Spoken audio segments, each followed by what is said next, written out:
Hello, everyone. Welcome back to the East Bay Sports Talk podcast. I am your host, Steven Avalos, alongside my dad. Hello. And today we're doing the usual. We're going to go over how our picks last week went with the NFL. Then we'll talk about how we think they might go this week. Then we'll go over some news with the MLB and the A's, and then the Warriors, and talk a little bit about some Cal football, which is something we've wanted to talk about more often. How are you feeling about this week? Well, hopefully I'll have a better week than last week. My predictions as a weather forecaster were way off base. I had said it was going to be brutal conditions with snow everywhere, and it'd be a tough play to play anywhere back east, but I was very wrong. From what it looked like on TV, the weather was pretty decent throughout the NFL. So don't hire me as a weatherman. This is a sports show, not a weather show. I tried to give, a little forecast there, and I got rained on. By the way, your forecast on the NFL last week also didn't do so well, although it's okay. It's literally mediocre at 8-8. I was at 10. Yeah, pretty crappy. I was at 10-6, so can't really complain much there. Yeah, we can. We can complain, but we won't. What were your favorite games from last week? For me, I think it has to be what likely is the game of the year: San Francisco and New Orleans. That was crazy. Quite entertaining from what I watched. It looked like New Orleans definitely were the better team at the start of the game, but you don't win the games at the start of the game. It's how you finish. And what I've noticed this year in the NFL is the lack of tackling.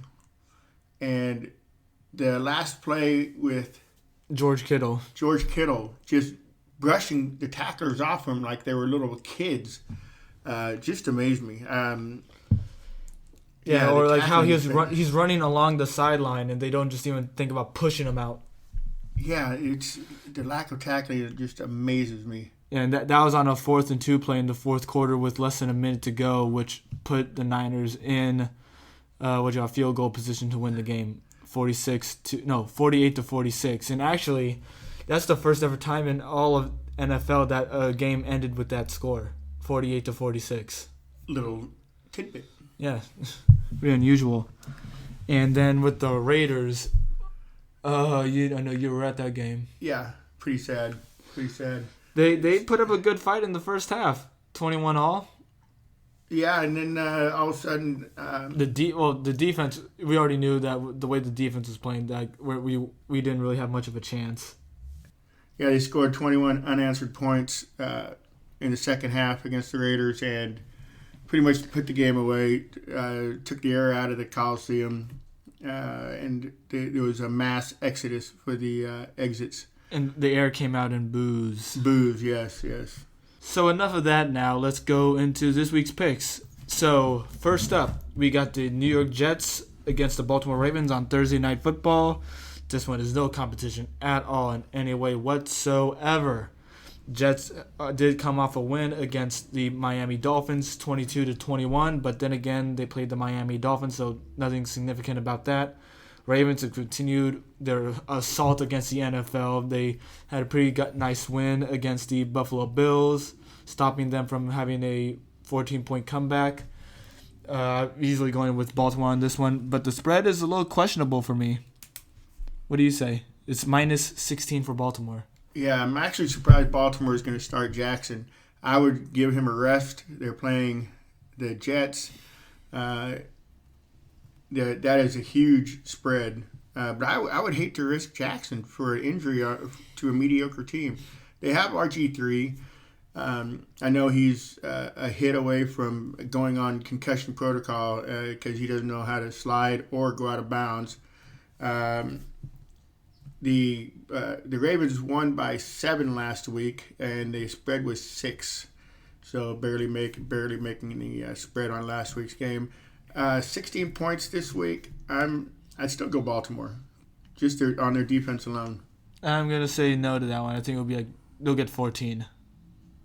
Because I think eventually at some point they are gonna bench Jackson and put in RG3, probably maybe halfway through the game, and that's when things get a little closer. But nothing like to be concerned about. Just like, 14-point win, no big deal. So I'm gonna go with the Jets on the spread, and you said you're sticking with Baltimore. Yes. All right, I like that take there. All right, so now we got the Denver Broncos against the Kansas City Chiefs. Broncos perhaps pulled the biggest upset of the week by far. Yeah, because I had Houston. Yeah, and well, so did I. But yeah, and at some point, I'm pretty sure Denver was up 38-3 against the Texans. It was just incredibly disappointing if you're a Texan fan, especially after beating the Patriots the week before. And this week they are up against the Kansas City Chiefs. Kansas City is favored by a lot, 9.5. I'm going to go with Denver on the spread, but Kansas City for the win. Mahomes also is nursing a hurt hand. He's going to play regardless. So the spread is 9.5. 9.5. I'm going Denver. To win or just for the spread? I'm going Denver for the win. Oh, okay. It is in Kansas City. Denver, they're okay with that weather. It snows there too. So there's nothing they have to worry about being away. They're also playing a rookie quarterback that has been very serviceable. All right. Well, Upset City. All right, so back-to-back upsets for Denver you're calling then. So next up, we got the Miami Dolphins against the New York Jets. Two massively awful teams. Awful. Yeah, dude, this one is just competing for whoever gets to have a higher draft pick at this point. Not the Jets, the Giants. They almost had a decent win against the Eagles. Almost. Manning went out at a hot start with 17 at the first half, but then nothing else. Literally, almost nothing else. Actually, they got 3 more points, but still, just not enough to beat the Eagles. Miami, they did come close to beating the New York Jets, so I'm going to go with Miami on this one. I think Fitzpatrick does pretty well, so I'm going with Miami on this one and the points. I'm also going with Miami. And if you go for Miami, that's also the points as well, since the Giants are at 3.5 advantage. As Manny goes on his farewell tour, he's going to take a dump in this game also. Amen to that. All right, now we got the Houston Texans against the Tennessee Titans. This one is a big battle, as this could determine the AFC South division, as they are both tied for the top spot. Houston, they looked like they were going to be taking it, especially after beating the Patriots, but after it had dumpster fire last week, now that's in jeopardy, especially against the Titans, who have been on a monster run with Tannehill going 7-1 with them. So for me, I'm going to go with Tennessee here. I think that momentum is going to keep going. I don't think it's going to stop till the season ends. Okay, I'm going with Houston. For the win? For the win. All right. I like that, even though that's not what I'm going for. But what Houston team is going to show up? I should flip a coin. I don't have a coin, so we'll just go with that. Your imagination? My imagination, which can be quite wild. Anyway, next game.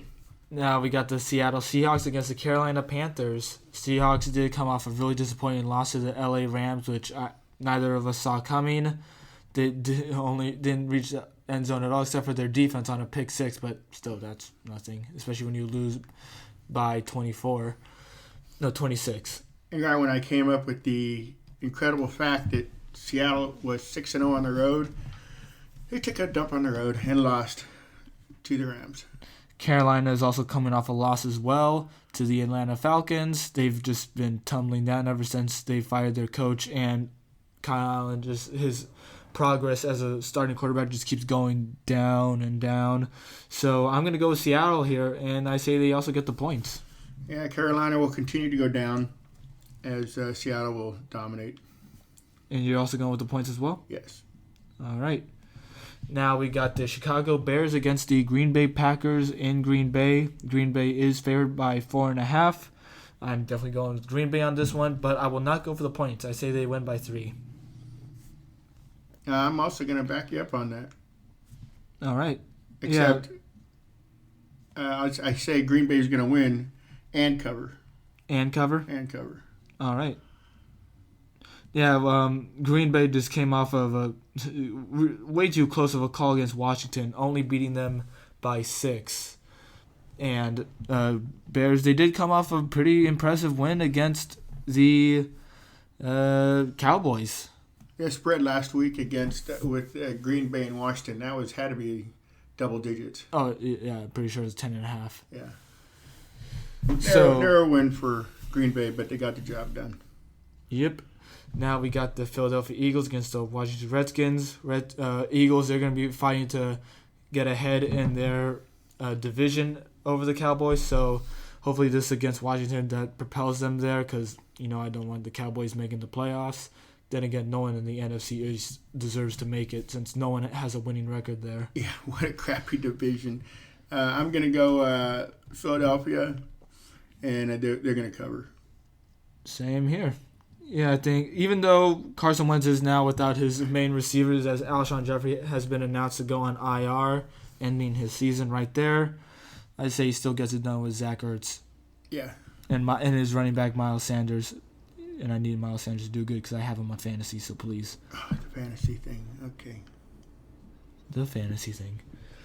Now we got the Tampa Bay Buccaneers against the Detroit Lions. I went with Tampa Bay last week, and I was proud of that because they beat the Indianapolis Colts. And I was really impressed with their win there. Winston is just... he's not exactly a flip of the coin anymore. He'll still throw as many picks as he wants to, and yet he's still finding ways to get wins at 6 with the team at 6-7. Yeah, I'm going. I'm going Tampa Bay. Detroit is awful. Yeah, no, Detroit can't win anything at this point without Matthew Stafford. So the point differential is also going for Tampa Bay winning by 3 points. I'm easily going with them on that. I would guess that you would have to say the same? Yeah. All right. Now we got the New England Patriots against the Cincinnati Bengals. So we had a little bit of a fiasco with this one as an executive of the Patriots was accused of filming the Cincinnati sideline. And first of all, there'd be no need to film Cincinnati. They're awful. I don't know what they could information they can get off. You could bring in a high school team and they still have a chance. Yeah. So, yeah, I didn't understand that at all. But either way, hopefully New England faces some sort of punishment for that as they have always been surrounded by some sort of controversy every year. I think it's going to be the old slap on the wrist. Unfortunately so. But I will go for New England on this one. And I'm not sure if I want to give them the points. How about you? It's 9.5. No, New England will win, but they won't cover. They won't cover. You know what? I'm going to go with you on that one. I don't think they'll cover either. Any other words you got to say about the game? I'm not going to watch it. Fair enough. I don't think I will be either.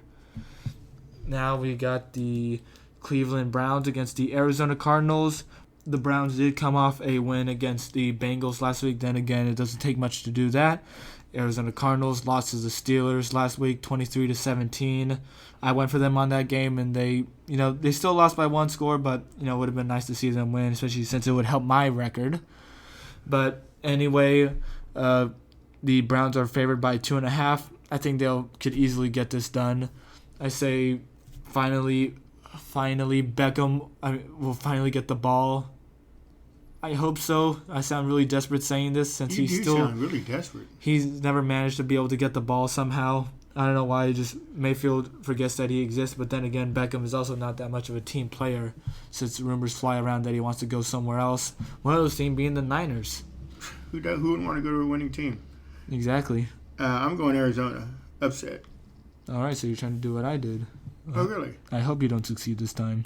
Oh, really? Yes, I do. Thanks, son. I'm going with Cleveland on the points. So since you're going with the upset, that means you're already going with Arizona on the points as well. Now we got the Minnesota Vikings against the Los Angeles Chargers. Chargers did kill the Jaguars last week, but I don't think that will be at all enough for Minnesota since they basically had a bye week against Detroit last week. I think Minnesota will be able to just pummel the Chargers and easily cover their spread.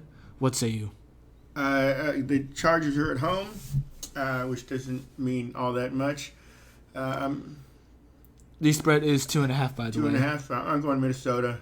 And the points? And the points, yeah. All right. Yeah, Kirk Cousins, he's still having a great year. And Phillip Rivers, completely rough. Did you see that video of him from last week's game against the Jaguars? No. Yeah, there's a video of him. He's getting taken down by a lineman. And as the lineman goes to pick him back up, he's yelling 99-yard touchdown. He's like screaming in the guy's face as he picks him back up, and they start chirping at each other. The ref says, "Hey, get the F out of here." Like, there's a mic'd up video that you can look up, and it's pretty funny. And they do apologize to each other. It's like, just a bit of camaraderie in the heat of a game. Either way, it's not a big deal, but I do believe Phillip Rivers is quite the Christian man, too, I do believe. I guess so. Not that has anything to do with it. Definitely doesn't help him out with playing. No. All those picks that he throws. Can't pray for wins. Now we got the LA Rams against the Dallas Cowboys. Rams came off a big win to keep themselves in the playoff race against the Seahawks last week, 28-12. And the Dallas Cowboys are just continuing to plummet as they are running off a losing streak.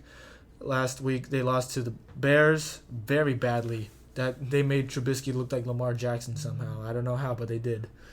It's a flip a coin game because the spread's 1.5 points in favor of the Rams.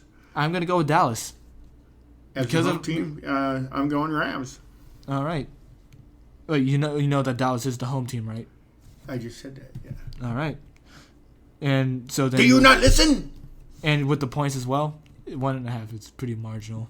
I'm going to Rams. All right. I'm gonna have to go with Dallas on this one because this has been a really weird season. There's teams that they beat big people and yet they lose to the worst teams. It makes no sense whatsoever.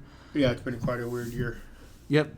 We could keep saying it 1,000 times. It's still going to continue to happen. Yep. And I say this is going to be an example of that. So now we got the Atlanta Falcons against the San Francisco 49ers. Niners are coming off a big-time win against the New Orleans Saints to show that they are a legitimate team. Of course, they've been doing that week by week throughout this whole season, but there are still those who do question the legitimacy of this team, and last week really proved a lot. Well, neither team's defense showed up last week, New Orleans or San Francisco, as they scored a combined 94 points, I do believe. 94 points? Yeah. They had covered the point. It was 57 points over-under, and they had that at halftime. Yep. So, getting back to this game, I'm going San Francisco. They're giving up 11 points. Atlanta. They're written off at this point at 4-9. Yeah, they're playing for pride. And do they get the spread? No. They don't get the spread. So Atlanta for the points? I'm going Atlanta with the points. All right, I like that take of yours. But you know what? I'm going to go with San Francisco. I think the game's going to end early, and so then they'll have time to just screw around, and they'll just keep scoring against this team. So, yeah, I'm going with San Francisco for the win and the points. Okey-doke. Now we got the Buffalo Bills against the Pittsburgh Steelers. Steelers, they have been so surprisingly impressive after losing Antonio Brown, Le'Veon Bell, and their quarterback Ben Roethlisberger. Everyone wrote them off, but they have made their way to being a wild-card team at this moment. And I honestly think that Mike Tomlin is a big-time candidate for head coach of the year. What do you think? About him coach of the year? Yeah. No. Oh, I'd easily go for him because he's had such little to manage with, and the decisions he's made as a coach, I think it just is helped carry this team to winning. Because you can tell they don't really have all the players to do that, and yet they're still finding ways to win. I think the Ravens coach is going to get coach of the year. John Harbaugh? Yeah. As far as this game, Buffalo-Pittsburgh, Pittsburgh's giving up 2 points. I want to go with Buffalo. Buffalo made it close for the Baltimore. They made Baltimore run for it. You know, I'm going with Buffalo as well. All right, and since we're going for the upset here, then we'll go for the points. You know what? I'm changing my mind. I'm going with Pittsburgh. All right, making this difficult for me since I have to write this down, but it's no biggie. It's no biggie. Do you have an eraser? It's a pen. Next time, have a pencil. All right, then. I'll try to remember that. I'll remind you. I'll probably not. But either way, So you're going with Buffalo. No, you are going with Pittsburgh on this one. And, of course, the points, it's pretty marginal. 2 points, yeah. Yeah. So it's pretty easy to go for. So now we got the Indianapolis Colts against the New Orleans Saints. I think this one's pretty easy. Colts have been winding down ever since they looked like they could have been a division winner. What do you think? New Orleans. Yep. I think they're gonna. The spread is 9. I think New Orleans will cover. I think they'll easily cover as well. They're gonna bounce back. This is exactly what, as a Saints fan, you would want for your team to have a game like this against a team that is under 500. I say they crush the Indianapolis Colts, and they do get the points. And last but most definitely not least, we got the Oakland Raiders for their last game in Oakland. Finally, the last game.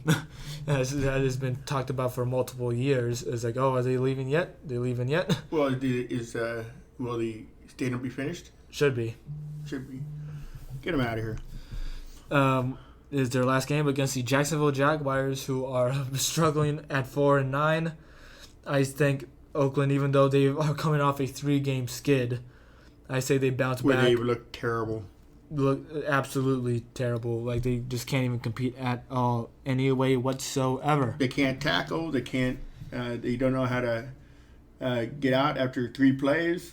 They give up so many first downs on third down. On third and long. Third down long. Yeah, it's tough to watch. But I'm a fan, and I went with them last week. I went with them the week before, and I've been slapped in the face. And I'm gonna go with them this week. I have faith in them, as I have held my prediction for so long about them finishing 9-7. I'm still gonna hold on to that, although. Well, you keep on holding on to that dream. I thought this would be their biggest challenge for a possible 3-game winning streak to end the season, but now I think it's gonna be against the Denver Broncos for the last week of the year. And I'm going with the Raiders. And the points. I'm a glutton for punishment. The points as well. Yeah. All right. So that concludes our picks for the week. Now we will go into the MLB. So free agency has been going on for a while now, and there have been some big deals. First off, we had Strasburg going back to the Nationals, which kind of surprised me. I thought he was going to move away. Didn't happen. Now he's back on a 7-year contract for $245 million. Oh, you're going to stay for he's getting $245 million. Yeah, I would have thought. I would have thought another team would have been giving more money. Honestly. He's happy. He's happy, I think, in Washington. He's world champion. He's going to be treated like a king for a while. Yes. He's going to ride that out. And then we got probably the biggest deal of the year, of the offseason, which is Cole going to the Yankees. 9 years and $324 million, folks. Boom.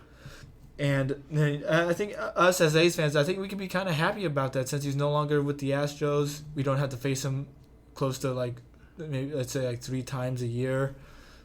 Does take away a starting pitcher from the Astros. One less person we have to worry about. Yeah, although we still have to face him probably at least once or twice. That's since okay. He's still in the same league. He's not in the division, and that's a good thing. And then last night, we had Rendon go to the Angels on the same exact contract as Strasburg, 7 years, $245 million. Some people really like this since he's a really great third baseman going to a team that desperately needs more players to help out Mike Trout. Of course, we don't like this as A's fans since we have to deal with him now very often. But the thing is that's so much money. We looked into it. Now, the years are different because Rendon is on a 7-year deal, Trout's on a 12-year deal. But combining their salaries, that's $675 million. Yeah, that they're committed to. Yeah. And they still need pitching. Sure, Ohtani's going to be able to pitch soon enough coming next year, but who else do they have besides that? Well, they're looking. They're opening up the coffers for pitching. I just don't think it's going to be enough. Well, how much money do they have? They're going to be paying so much money in luxury tax. They're going to be in the Yankee range. Yeah. But the Yankees don't really worry about money or any kind of luxury tax. Never. No, just because they have a TV deal, I do believe close to $1 billion a year. But we're going to check those facts and let you know if I'm anything close to $1 billion a year. We'll go into that next week. But some other news into the MLB going more with the A's here. We do have to say goodbye to Blake Treinen, although we already did non-tender his contract.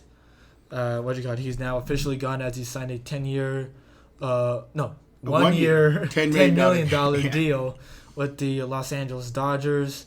Getting the relief pitching they desperately need. Desperately. I'm happy for him, Yeah, I'm happy for him too, but I still think that's way too much money. I say like $7 to $8 million.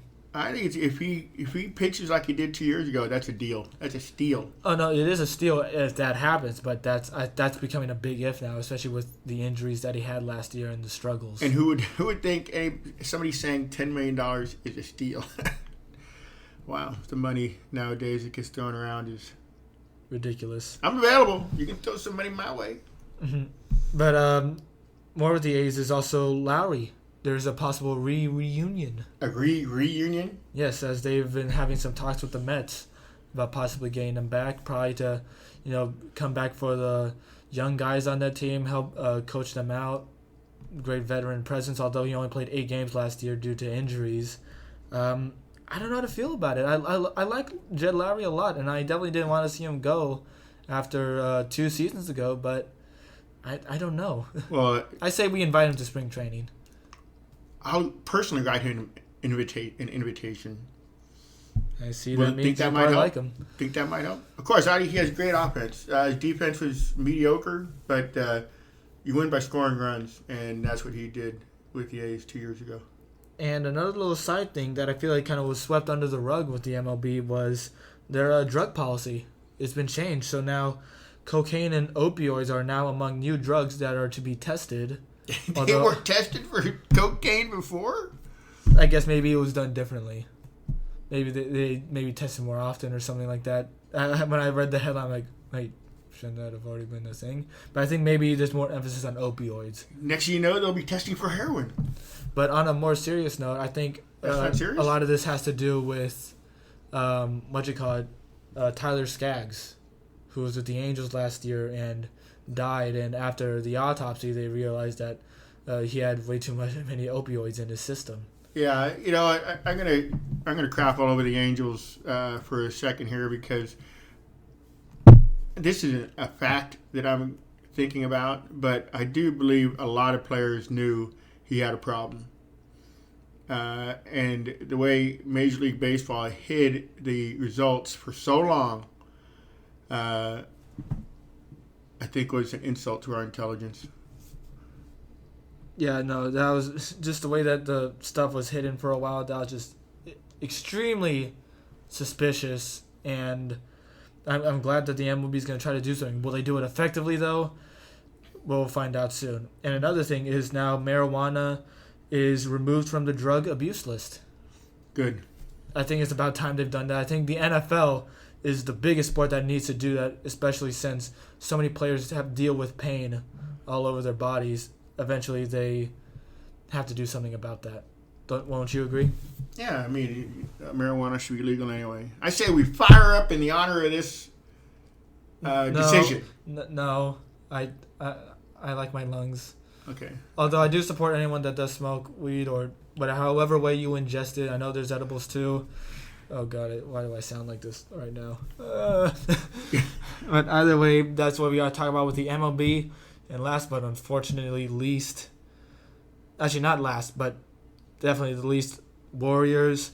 They had a golden opportunity after beating the Bulls to have a winning streak of some sort. Yes, which they haven't done all year.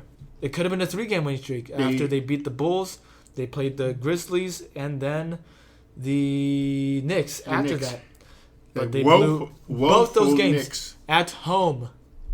Yeah. And this is where you have D'Angelo Russell back. Yeah, but who else do they have? They got Green, they got Russell, and a bunch of nobodies. But they didn't have him for a while. So I thought that could have helped out a bit. I was wrong. They proved me wrong. He did tie it up, set it into overtime, and then they took a dump. They can't rebound, and there's no one else there that can really shoot the ball consistently. Pascal's gone quiet, although I do understand with Pascal because he was on fire for a while in the season, and it's okay for him to touch down back to earth. but just the rest of the team is just really bad. And some other news is that Kai Bowman is going to make his debut in the G League. He's being sent down now on Friday, and eventually Steve Kerr says that he does plan on putting Jordan Poole down as well. Jordan Poole has missed his 19 shot attempts in the last 4 games, all 19. Yeah, he looks awful. Yeah. He looks lost. We thought that having him up in with the big boys was going to help his game, or at least get him used to playing, as opposed to coming off the bench. Had he been with the Warriors, had the Warriors had their normal starters, the only action he'd see would be garbage time. Here he got a lot of minutes. I mean, he got over 20 minutes a game, and he just did not do enough. Didn't do anything with the time he was given. Yeah, that's pretty much. I think that's pretty much all we have to say about the Warriors. Just keeps getting worse, but all we can do right now is just hope for a draft pick. I know I keep saying that every week, but that's really all we can look forward to. And then everyone else coming back from Curry to Clay. Yeah, and is there any timetable on Clay? They're talking about after the All-Star game? They've talked about that, but honestly, I'm not even sure about that. Like, do you want him to play? Sure, especially if I'm going to the games. Okay, when you say it like that, I'm a little convinced. Yeah. But most definitely not least now. I know I made the mistake earlier, but we got the Cal Bears against Illinois. Now, that is still a while to come. That is on December 30th in Levi Stadium. We're going to try to go to that game ourselves, I believe. But Cal is -7 on this. Cal finished the season with a 7-5 record, and Illinois finished 6-6. Although it is understandable for them because they are from the Big Ten conference. Tough division. Very tough division. And Cal, they're Pac-12. It's not nearly the same except for Oregon and Utah State. But I want to go with Cal on this one. And they're getting? It's -7. So they're giving up 7 points? Yeah. I'm going to Cal just because I hate Illinois, and it's my ex-brother-in-law's school.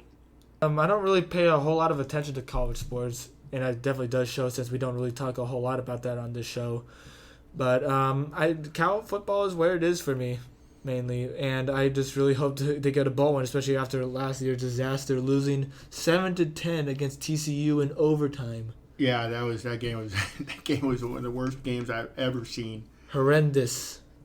And it was picked by ESPN, I think. ESPN is one of the worst bowl games in history of bowl games. Yeah, but hopefully they win that game.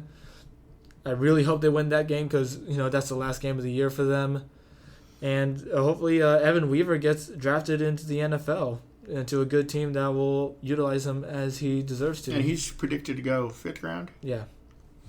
God. Raiders. Pick him up. We need someone that can tackle. Yeah. But, as everything has been said, that is all we have for today. We hope that you've enjoyed this episode. Dad, do you have any last words? No, I don't. All Goodbye. right, then. Have a good night, everybody. Goodbye.